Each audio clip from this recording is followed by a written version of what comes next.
Hi, my name is Aaliyah, and regarding this week's question, I will be defending that drugs should be legalized, as in all drug laws should be lifted and up to people's choice. Starting off, in the article, from the article this week, Unforceable Laws Against Pleasure, it labeled the drug law as a sumptuary law, as in that sumptuary laws are regulates consumption and how much of something people can get. And it gave a really good example of a sumptuary law that was used in the past, and we should be using our past to make educated decisions moving on in the future. So basically, the Lucaran Law of Code, created by a Greek lawgiver, Zaleucus, forgive me for that pronunciation, but it had banned all of its citizens from wearing gold jewelry. And over time, they realized that this law took too many resources to keep up to uphold the law, that within 20 years the law had disappeared because of its ridiculousness and the ability to enforce it. And that just goes back to the drugs, that enforcing this drug law takes so much resources and time and energy, and all those things, resources, time, and energy can be going towards something that is violent, whereas the drugs are non-violent crimes, filling up prison beds. Another, from that same article, they had used a resource of Adam Smith's book of The Wealth of Nations, where Adam Smith had confirmed that he had said consumption and liberty go hand in hand, and by that, people have the right to choose what they want to spend their money on, what they want to do in their free time, and stuff like that. If we allow the government to choose what drugs we take, it opens the door to them choosing other aspects of our life. And eventually, if they already have their foot in the door, then it'll be harder to kick them out, And just using the past to predict our present, that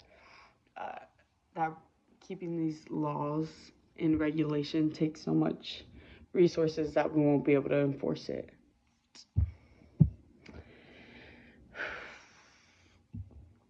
And from the book, The Collapse of American Criminal Justice, it basically says, it had said that criminalizing drugs use has led to imprisonment of millions of individuals, many of whom have been caught up in the criminal system due to non-violent offenses. So that's just evidence to support that keeping drug laws in place take many resources away from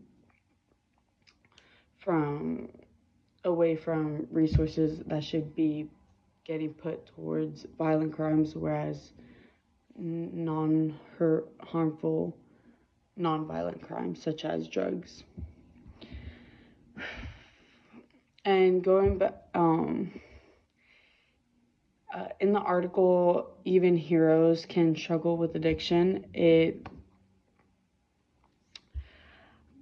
Drug enforcement can also cause an increase in racial inequalities, as in, as seen in the article, even heroes can struggle with addiction. It highlights that individuals of marginalized groups face a higher level of scrutiny among the police justice system, as in they receive longer sentences and they have a higher rate of incarceration due to drug-related offenses,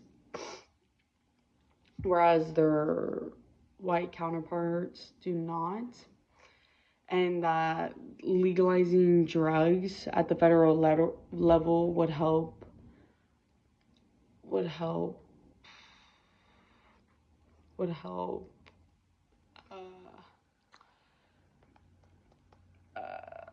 legalizing drugs at the federal level would help decrease inequality between that. Would decrease inequality because it will reduce racial profiling and provide a fair approach to drug-related issues, as in police are targeting people of marginalized groups because they believe, and they book them because of drugs, but they would not be able to book them if it wasn't for... Yeah, so essentially we should ban drug laws because we should have the freedom of expression. It furthers racial inequalities, and it just takes too many resources to uphold these laws. Thank you for listening.